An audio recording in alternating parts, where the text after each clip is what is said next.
Hello, నేను మిస్ఎస్ రావు. విజయ్ మాల్యా, లలిత్ మోడీ వీళ్ళు ఎక్కడున్నారు? ఇప్పుడు లండన్లో ఉన్నారు.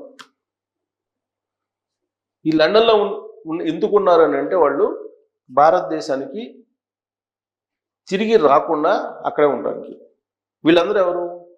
లలిత్ మోడీ కానీ, విజయ్ మాల్యా కానీ, వీళ్ళందరూ కూడా దాదాపు చాలామంది వీళ్ళతో పాటు ఇక్కడ ఆర్థికపరమైనటువంటి మోసాలు చేసి లండన్లో తలదాల్చుకున్నారు. నీరవ్ మోడీ, వీళ్ళందరూ నీరవ్ మోడీ, లలిత్ మోడీ, విజయ్ మాల్యా వీళ్ళందరూ ఫేమస్. ఒక్కొక్కరు కనీసం 10,000 కోట్ల రూపాయలు భారతదేశానికి ముంచేసి వెళ్ళిపోయి లండన్లో తలదాల్చుకున్నారు. అక్కడ ఉన్నటువంటి చట్టాల ప్రకారం వాళ్ళని ఇక్కడి నుంచి వెళ్ళి భారతదేశం నుంచి విచారించడానికి లేదు. పోనీ వాళ్ళు అక్కడి నుంచి తీసుకురావాలంటే అక్కడి నుంచి తీసుకొచ్చే పరిస్థితి లేదు. అందుకే సేఫ్ సైడ్గా హ్యాపీగా విజయ్ మాల్యా, నీరవ్ మోడీ, లలిత్ మోడీ వీళ్ళందరూ కూడా అక్కడ ఉన్నారు. వాళ్ళని తీసుకొచ్చే పరిస్థితి లేదు. నరేంద్ర మోడీ గారు 2014 ఎన్నికలప్పుడు ఏం చెప్పారు? బ్లాక్ మనీని మొత్తాన్ని నేను తీసుకొస్తాను, విదేశాల్లో ఉన్నటువంటి దాన్ని అదంతా కనుక తీసుకురాగలిగితే భారతదేశంలో ఉన్నటువంటి ప్రతి వాళ్ళకి 15 లక్షల రూపాయల అకౌంట్లు వేయచ్చు అని చెప్పి ఆయన చెప్పారు. నిజమని చెప్పి ప్రజలందరూ నమ్మారు. 2014లో ఓట్లు వేశారు, నరేంద్ర మోడీ గారిని గెలిపించారు. మళ్ళీ 2019లో గెలిపించారు, మళ్ళీ 2024 కూడా గెలిపించారు. మరి బ్లాక్ మనీ వచ్చిందా?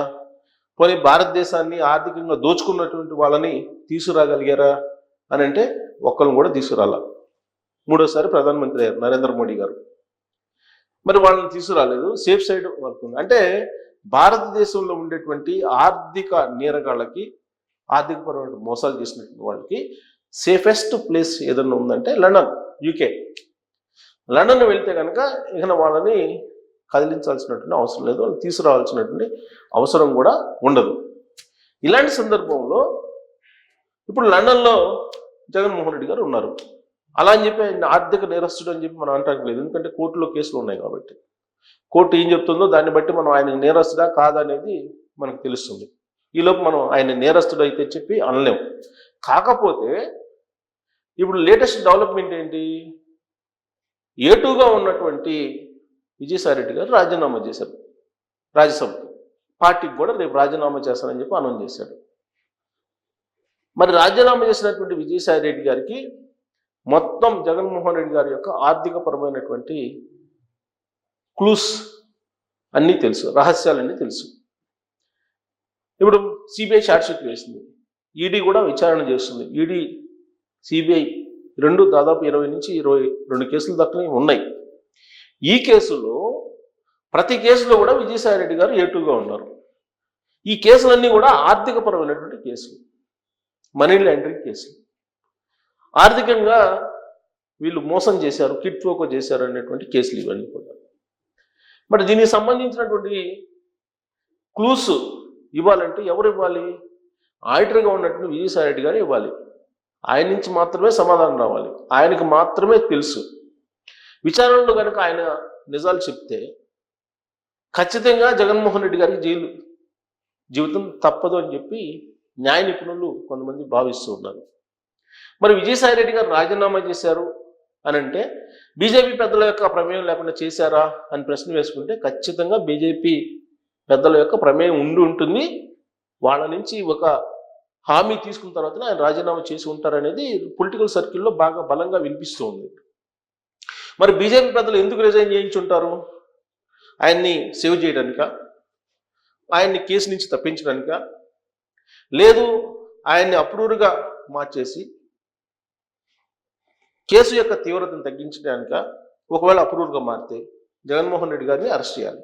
మరి జగన్మోహన్ రెడ్డి గారిని అరెస్ట్ చేయడానికి బీజేపీ వాళ్ళు సిద్ధంగా ఉన్నారా? రాజకీయానికి అతీతమైన బంధం నరేంద్ర మోడీ గారికి, జగన్మోహన్ రెడ్డి గారికి ఉందని చెప్పి జగన్మోహన్ రెడ్డి గారు అనేక సందర్భాల్లో చెప్పారు. అంటే ఇప్పుడు కూడా ఉందా అని అంటే ఇప్పుడు లేదు అని చెప్పేసి ఇటీవల కాలంలో ఉండవల్లి వచ్చినటువంటి అమిత్ షా గారు చెప్పినటువంటి మాట. అమిత్ షా గారు వేదిక మీదనే చెప్పారు, చంద్రబాబు నాయుడు గారు, నరేంద్ర మోడీ గారు, పవన్ కళ్యాణ్ గారు కలిసి రాష్ట్రం యొక్క ప్రయోజనాల కోసం పాటుపడుతున్నారు. గతంలో 2019 నుంచి 2024 వరకు రాష్ట్రంలో విధ్వంసం జరిగింది అని చెప్పి కామెంట్ చేశారు ఆయన. మరి విధ్వంసం జరిగిందని చెప్పి ఒక కేంద్ర హోంశాఖ మంత్రికి తెలిసినప్పుడు నువ్వు విచారణకి ఎందుకు వేయట్లేదు, విచారణ ఎందుకు చేయట్లేదు అని చెప్పి షర్మిల గారు ప్రశ్నించారు నేరుగా అమిత్ షా గారిని. ఒకవేళ విచారణ వేయకపోతే మీరే జగన్మోహన్ రెడ్డి గారిని ప్రోత్సహించారని చెప్పి అనుకోవాల్సి వస్తుందని కూడా రాజకీయపరమైన సెటైర్ వేశారు, రాజకీయపరమైన ఒక అస్త్రాన్ని కూడా సంధించారు. అంటే జగన్మోహన్ రెడ్డి గారు రాష్ట్రాన్ని ధ్వంసం చేశారు. మరి ధ్వంసం చేసి ఆ సంపదని, ప్రజా సంపదని ఎక్కడ తరలించారు అనేది అమిత్ షా గారు చెప్పాల్సిన బాధ్యత కూడా ఆయన మీద ఉంది. ఎందుకంటే ధ్వంసం చేశారు రాష్ట్రాన్ని అని చెప్పి ఆయన అన్నారు కాబట్టి. క్లియర్గా లిక్కర్ స్కామ్ కనబడుతుంది, శాండ్ స్కామ్ పడుతుంది, ల్యాండ్ స్కామ్ కనిపిస్తుంది. ఇవన్నీ కనిపిస్తున్న తరుణంలో వీటి మీద విచారణకి ఆదేశించాలి కదా. ఆల్రెడీ కొన్ని కేసులు ఉన్నాయి, మరికొన్ని కేసుల మీద విచారణకు ఆదేశించాలి. అవన్నీ జరగాలంటే కనుక ఫస్ట్ ఇప్పుడు విచారణలో ఉన్నటువంటి కేసులు ఒక కొలిక్కి రావాలి. ఒక కొలిక్కి రావాలంటే కనుక విజయసాయి రెడ్డి గారు నిజాలు చెప్పాలి. మరి దానికోసం బీజేపీ పెద్దలు అతని చేత రిజైన్ చేయించారా అని అంటే కాదు, ఇదంతా విజయసాయి రెడ్డి, జగన్మోహన్ రెడ్డి గారు ఆడుతున్నటువంటి నాటకం. ఈ నాటకంలో ఈ కేసుల నుంచి తప్పించుకోవడానికి ప్రయత్నం చేస్తున్నారు అనేది ఒక వర్షన్ వినిపిస్తుంది. మరొక వర్షన్ ఏంటి, అసలు జగన్మోహన్ రెడ్డి గారు లండన్ వెళ్ళారు, లండన్ వెళ్ళినటువంటి ఆయన ఇంక మళ్ళీ తిరిగి రారు అనేది ఇంకొక వర్షన్ వినిపిస్తుంది. దానికి కారణం ఏంటంటే 4 రోజుల నుంచి విజయసాయి రెడ్డి గారు రాజీనామా చేస్తారని తెలుసు, జగన్మోహన్ రెడ్డి గారికి ముందే తెలుసు, రాజీనామా చేసిన తర్వాత అప్రూవ్గా మారుతారని కూడా తెలుసు, అందుకే తలదాచుకోవడానికి లండన్ వెళ్ళారు అనేది ఇంకొక వర్షన్. ఈ నేపథ్యంలో జగన్మోహన్ రెడ్డి గారు లండన్ నుంచి వస్తారా రారా అనే దాని మీద కొంతమంది బెట్టింగ్లు కాసుకున్నారు. ఆ స్థాయికి వెళ్ళిపోయింది ఈ ఇష్యూ. చట్టసభలు ఉన్నాయి, చట్టసభలు తేల్చాలి, ఢిల్లీలో ఉన్నటువంటి బీజేపీ పెద్దలు తేల్చాలి, వాళ్ళు స్పష్టతనివ్వట్లేదు. కోర్టులో కేసు ఎప్పుడు విచారణకు వస్తుందో తెలియదు. కేవలం విజయసాయి రెడ్డి గారు రాజీనామా చేశారు, రాజ్యసభకి వైఎస్ఆర్ కాంగ్రెస్ పార్టీకి రాజీనామా చేశారు కాబట్టి అప్రూవ్గా మారిపోతారు, జగన్ జైలుకి వెళ్ళిపోతారు. ఈ విషయం తెలుసు కాబట్టి లండన్ నుంచి ఆయన తిరిగి రారు అనేటువంటి ఒక వర్షన్ని చాలా బలంగా ఒక గ్రూప్ వినిపిస్తుంది. కాదు ఖచ్చితంగా ఆయన లండన్ నుంచి తిరిగి వస్తారు, కావాలంటే బెట్ అని చెప్పి బెట్టలు కాసుకునేటువంటి స్థాయికి ఇప్పుడు జగన్మోహన్ రెడ్డి లండన్ టూర్ కేంద్రబిందువైంది. గతంలో కూడా ఆయన లండన్ వెళ్ళినప్పుడు మళ్ళీ తిరిగి రాడు అని చెప్పి అన్నారు. ఎప్పుడు ఎలక్షన్ అయిపోయింది, పోలింగ్ అయిపోయింది, రిజల్ట్కి పోలింగ్ మధ్యలో కొన్ని రోజులు గ్యాప్ ఉంది, ఈయన లండన్ వెళ్ళారు. లండన్ వెళ్ళిన క్రమంలో కొన్ని సర్వేలు బయటకు వచ్చాయి, ఎగ్జిట్ పోల్స్లో కూటమి ప్రభుత్వం అధికారంలోకి వస్తుంది అప్రతిహతంగా అని చెప్పి ఎక్కువ చెప్పడం జరిగింది. దీంతో ఇక జగన్మోహన్ రెడ్డి మళ్ళీ తిరిగి రాడు, జగన్మోహన్ రెడ్డి అక్కడే ఉండిపోతాడని చెప్పి అప్పట్లోనే ఒక పెద్ద ఎత్తున ప్రచారం జరిగింది. కానీ ఆయన కౌంటింగ్ రోజు ఇక్కడికి వచ్చారు, కౌంటింగ్ అయిపోయిన తర్వాత జరిగినటువంటి పరిణామాలు మనం అందరం చూస్తున్నాం. అసెంబ్లీలోకి అడుగుపెట్టారు, ఎమ్మెల్యేగా ప్రమాణ స్వీకారం చేశారు, ఆ తర్వాత అసెంబ్లీకి వెళ్తున్నారు. తాడేపల్లికి 2 రోజులు ఉంటున్నారు, మిగతా రోజులు బెంగళూరులో ఉంటున్నారు. ఇప్పటి వరకు చూస్తున్నాం. అయితే తమ కూతుళ్ళ కాన్వకేషన్ ఉంది అని చెప్పేసి లండన్ వెళ్ళారు. ఇప్పుడు పైగా పాస్పోర్ట్ కూడా వివాదాస్పదంగా ఉంది. డిప్లొమాటిక్ పాస్పోర్ట్ ఇవ్వాలని చెప్పి ఆయన పట్టుబట్టారు. దాని మీద కూడా కోర్టులో తర్జన భర్జన జరిగింది. డిప్లొమాటిక్ పాస్పోర్ట్ ఇవ్వడానికి అంగీకరించలేదు. దాని మీద చాలా ఫైట్ చేశారు ఆయన. సెక్యూరిటీ పరంగా కూడా ఒక డిఎస్పీ హోదాలో ఉన్నటువంటి ఒక ఆఫీసర్ను కూడా తీసుకెళ్లారు, నమ్మకస్తుని. మరి కోర్టు అనుమతితోటి వెళ్ళారు జగన్మోహన్ రెడ్డి గారు. ఒకవేళ లండన్ నుంచి తిరిగి రాకపోతే ఆయన ఏమైనా చేసే అవకాశం ఉందంటే ఏమి చేయలేరు.